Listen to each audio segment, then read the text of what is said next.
Nous retrouvons le carrelage de la mosquée et le grandiose décor sur le départ. À la fin de la matinée, tout devra avoir disparu du plateau d'Equinox. Ainsi vit la magie du théâtre. Nous sommes 7 techniciens permanents, plus 2 apprentis lumière et une service civique. Et ensuite, donc par exemple sur ce genre de montage, on fait toujours appel à des intermittents bien évidemment.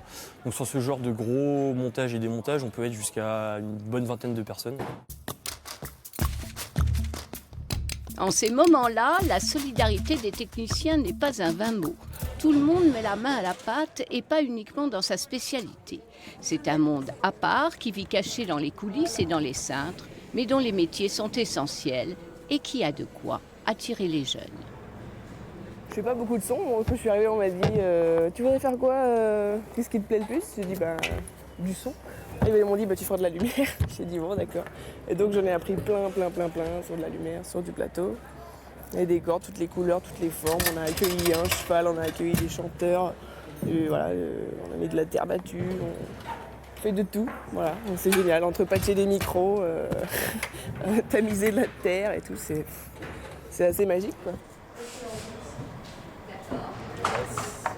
Equinox emploie actuellement 3 services civiques comme Asphodel et permet aussi à une trentaine d'intermittents du spectacle de travailler régulièrement.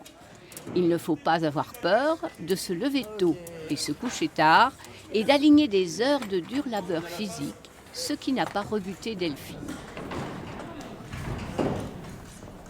On est forcément obligé d'être un peu polyvalent, on ne va pas attendre que les copains démontent, donc tout le monde met la main à la pâte, quoi.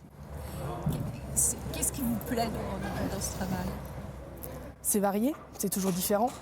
On a des décors différents, des lumières différentes. Après, il y a tout ce qui est théâtre, il y a tout ce qui est plus art de la piste, tout ce qui est concert. Et du coup, c'est des différents corps de métier, différentes techniques de lumière qui sont mises en place, quoi. Aujourd'hui, il existe en France plusieurs écoles qui préparent à ces métiers. Mais tous s'accordent à dire qu'il faut venir sur un plateau et tremper dans son atmosphère. Depuis tout petit, je vais voir des spectacles et je me suis toujours dit mais comment ils font? Comment c'est possible de faire des effets comme ça? Et un jour, j'ai décidé de vraiment me lancer dedans et c'est sans aucun regret que j'ai décidé de choisir cette voie.